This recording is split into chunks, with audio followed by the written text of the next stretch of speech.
And as promised, today on Brookline Interactive Group, we've got Zoe Lynn, candidate for Select Board. Zoe, thanks for joining us today. Tommy, I'm so glad to be here. Thank you. Zoe, you're running for Select Board, but a lot of folks haven't had the chance to meet you. So tell us what you've been up to, since birth. What's been going on in your life? Well, okay, that's a good question. Let's talk about my background on climate. I think that will help frame since birth. So I think since a kid and a teenager, I cared a lot about environmental issues. In early 2000, we started seeing that we had a pretty serious climate problem. Before it was cool to be a climate activist, I cared a lot about this issue and wanted to know a couple things. How did people understand the science? How did people understand information? And how did you get them to change behaviors? And how did you get it to happen in the public sector, the space where we had a lot of opportunity to make change? And it wasn't all that like that when I was asking myself those questions once upon a time. It was like, why won't people recycle? Why won't they just bike to work? They live so close. I wanted to know those questions, and it grew into bigger questions. How do we deal with these really complex issues like climate change? How do we get governments to move? How do we get community to buy into these really important issues? And that took a lot of time to figure that out. And it wasn't an easy question to answer. And I went to grad school to help get more answers on those questions, and ended up working for the town of Brookline, helping them hit their climate mitigation targets. In 2019, we did quite a robust transformational effort on how we would move climate policy forward in town government. We piloted it, we tested it, we delivered Warrant Article 21, which was the fossil fuel prohibition ban, as part of that effort. And yeah, that takes us up to just before the pandemic. And so now, as we're sort of hopefully getting out of the pandemic, you're looking to get into town politics on the elected side. So you're running for Select Board, which is it's a big lift. It's a lot of work. What on earth are you doing that for? Good question. I loved my job working for the town, and I loved the work we were doing, and it was really important. But the position, the work that I was doing really needed to happen at the Select Board level. And a handful of people encouraged me to run. I thought about it, did my legwork to see if I could have an impact and if it was something I could really make a difference on, and decided to do it. I think in addition to climate action, we have some pretty big issues facing the town. Let me list them real quick, and then we can maybe dig into those a little bit. One, climate. Two, affordable housing and economic development. They're very much related in how we plan for and use our land and develop, continue to grow and maintain our infrastructure. Three, racial justice, racial equity. This has been front and center since George Floyd's death in 2020, and since the world marched, saying that they were sick of seeing such awful things happen to Black men and Black boys. That's issue number 3 facing us. We're part of that very challenging issue that we need to resolve. 4, we have a structural deficit, and for those that don't know what that means, it means our projected revenues are lower than our projected expenses. So we don't have money. Every time we project out our finances, we have a deficit. And that's a problem. We need to address this. And it's related to how we address the other issues. If you don't have money, you can't move things forward with good staffing and yeah. And then number 5, inclusion and care for our seniors, for people with disabilities, for our public servants, just creating a place where Brookline is inclusive of everyone. And I mean everyone. How we make decisions and how we think about each other and how we treat each other, I think I'm putting under a big umbrella of inclusion. So those are 5 really big challenging issues. And my background in managing these complex issues like climate change is why I decided to run. I think I would add a lot of value to help us get through these, start making progress on these. So let's dig into them, and I'll take them in the order you presented them. I was smart enough to write them down. And that means we're going to start with climate. And the context that I want to frame this conversation in is what the town of Brookline can do, specifically what the town government can do with regards to climate. Look, the town government cannot, interfere with international trade agreements, and the town government cannot require you to change what car you drive, right? There's real limits on what the town can do. So within that context, tell us from the perspective of climate, what you imagine the select board doing in the next 3 years and beyond to influence this conversation. Yeah, okay, good question, Tommy. So one, we have our own emissions. So we're not a zero emitting communities, and so that we can get those done, and that's a big challenge in and of itself. Two, municipalities have been very effective at leading the way across the country on climate-related issues, and helping other players lead. And so I think that's an opportunity for us to really demonstrate different things that work for the public sector, but for the private sector and for the nonprofit sector.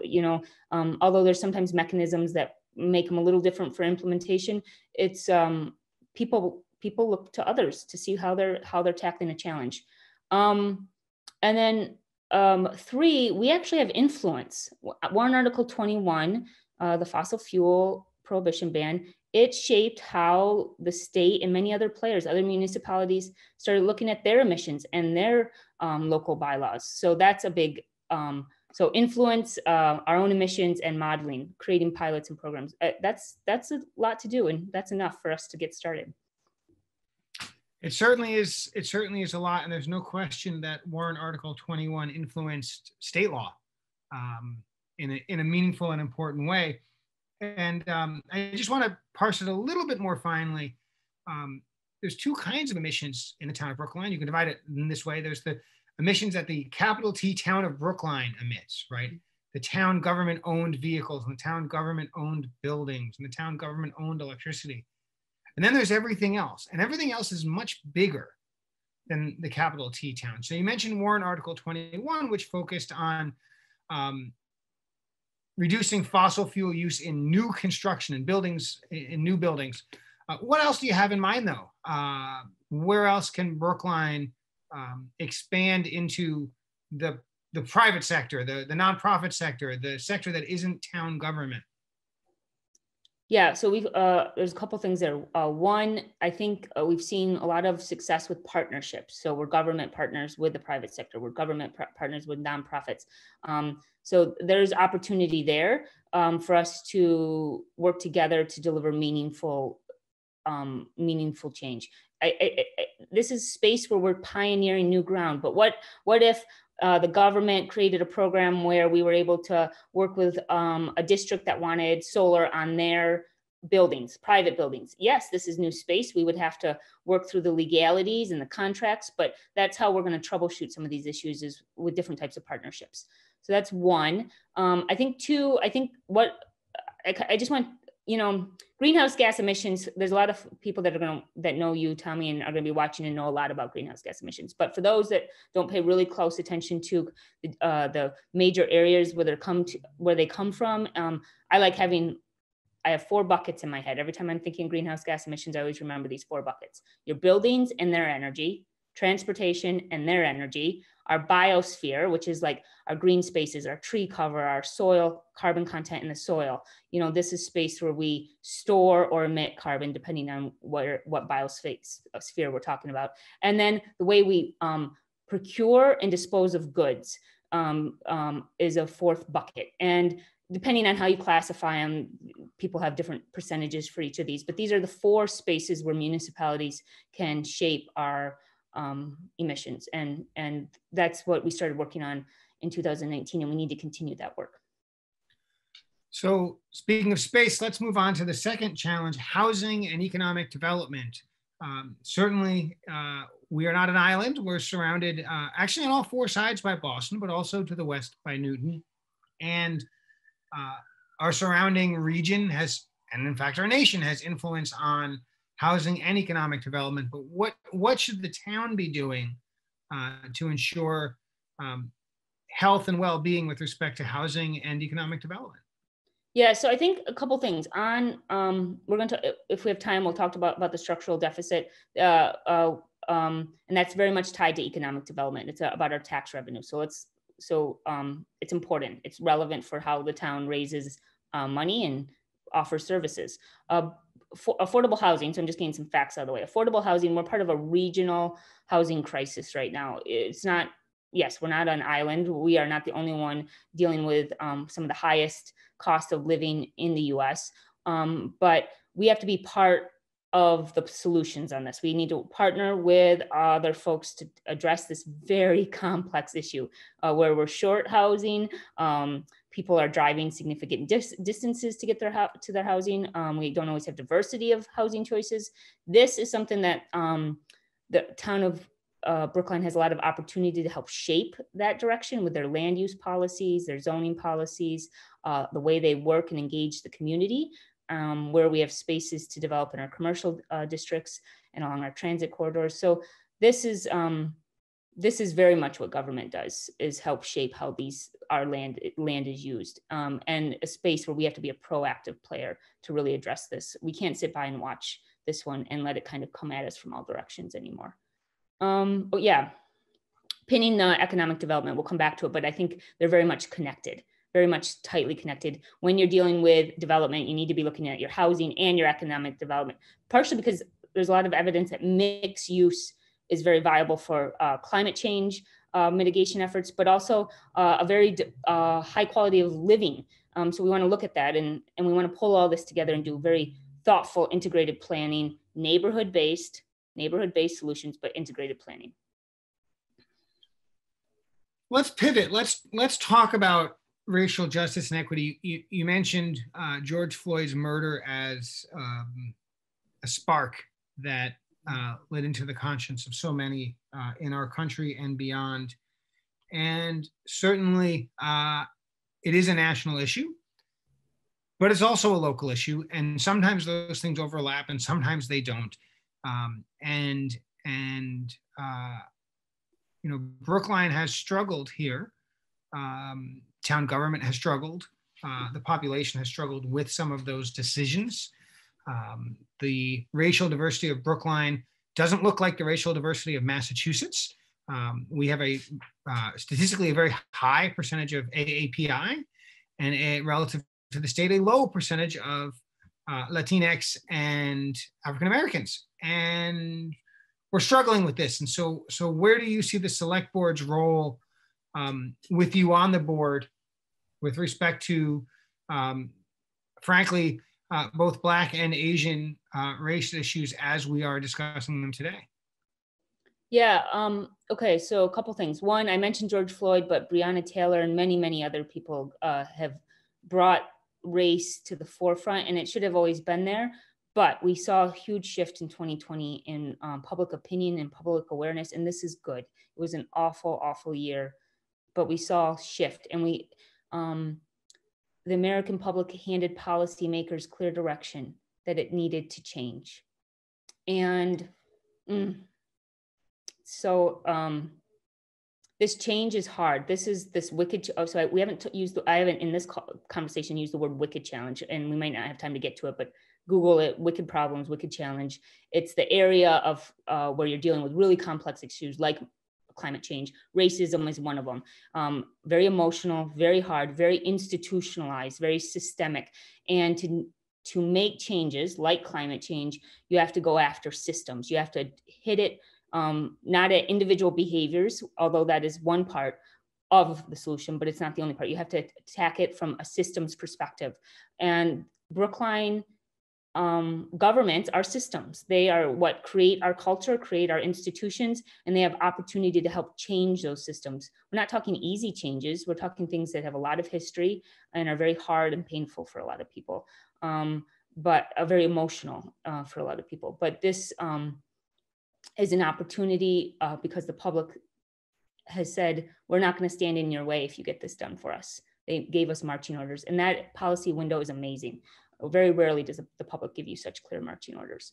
So that's part 1A, 1B of my response. I just want to add that I think on the select board, I think our first thing we need to do, and I'm open to other people's ideas, but is we need to have a summit, a racial justice, equity and inclusion summit, where we really open up all the opportunities that we have to start tackling this. We have all the stakeholders there, we have the select board there, we have town staff there, and we do what we did on the climate work. We start brainstorming as a team across the community, and we identify the top areas where we're gonna start, not where we're gonna finish, but just where we're gonna get started this year, and we start working towards those as a team. I think we would see significant progress. It would be an education for everybody. It would be an engagement effort for everybody.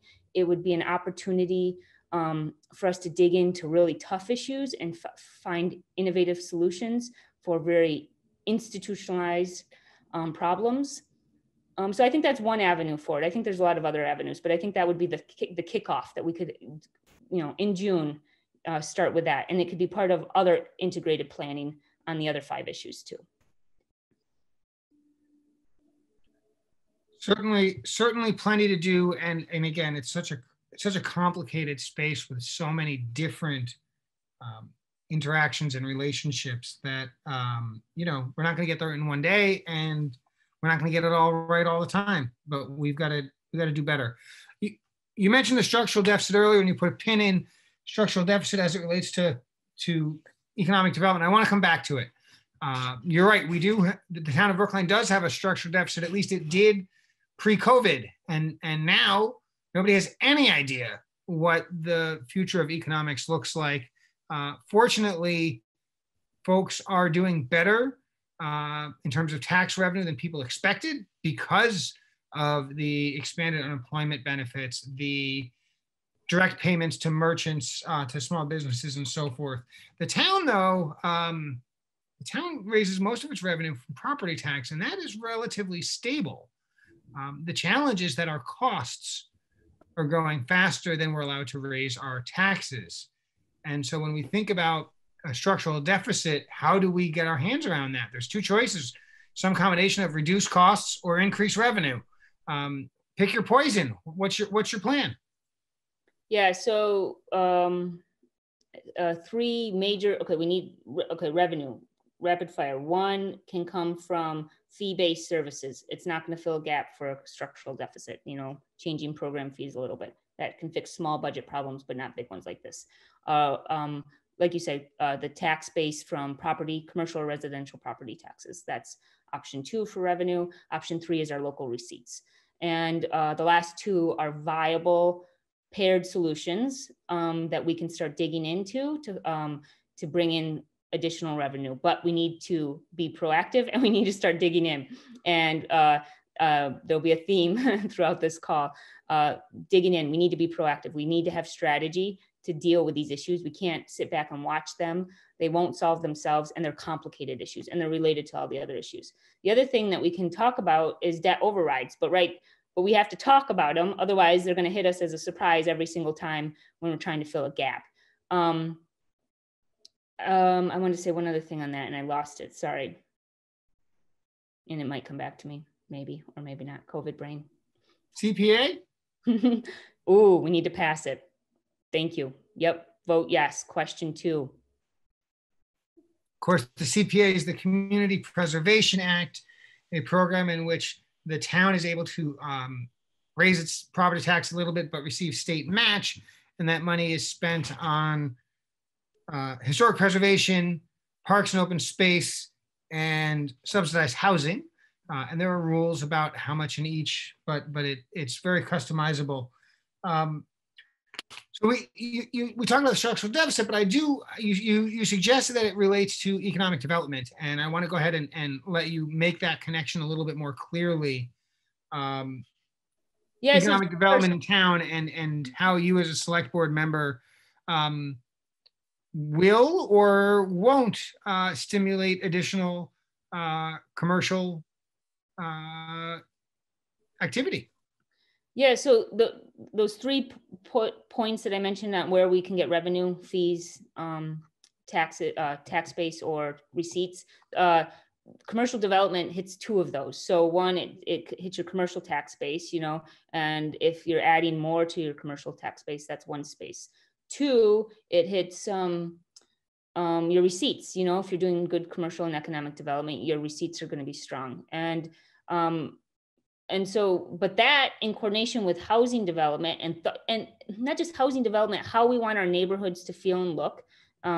And again, not every neighborhood in Brookline, but where do we have opportunity to tackle this first? We don't take it on all at the same time. Let's look at Route 9 corridor. There's a lot of people in agreement that there's a lot of opportunity there. So let's start there and let's start figuring out how we're going to develop it. Actually, there's 2 committees already looking at that, but we could continue from that space. And I think there's other commercial sectors, commercial zones and transit zones that we could investigate. That could be a starting point. But I would handle this similar to how I handled climate and how I would handle race. I think we start by getting input from a lot of people, and we have a summit. We can call one a summit. We can call one a big meeting. If we want to name them different, whatever we want to do, that's all open for recommendations. But we start by really doing strong engagement and getting ideas out there. And for those that attended the summit, we had something like 100, maybe 150 different ideas that people submitted.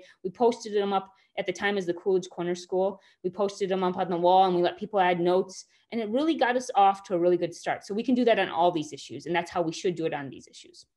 So that summit included lots of folks, and that brings us to item number 5, inclusion. What are some concrete things that the select board can do in the next few years to include more residents of our community, more members of our community, I should say, who aren't always being included today?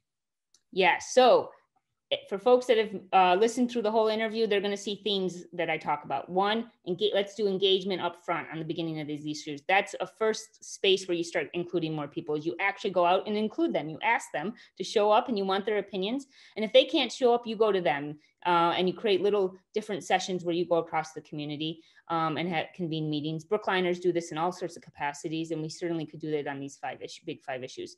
Our seniors, people with disabilities, we reach out to them and make sure we have included their perspectives. But those are 2 demographics. There's other demographics where we reach out and make sure those voices are heard. And it can be that reaching out can be through different avenues, depending on what the project is and what we're trying to accomplish. The engagement doesn't have to be cookie cutter every time. When we get those voices in at the beginning of the conversation and we get their ideas and we check in along the way, we have seen again and again that is good policy. It's policy that the public supports, it's sustainable, it's usually fiscally responsible.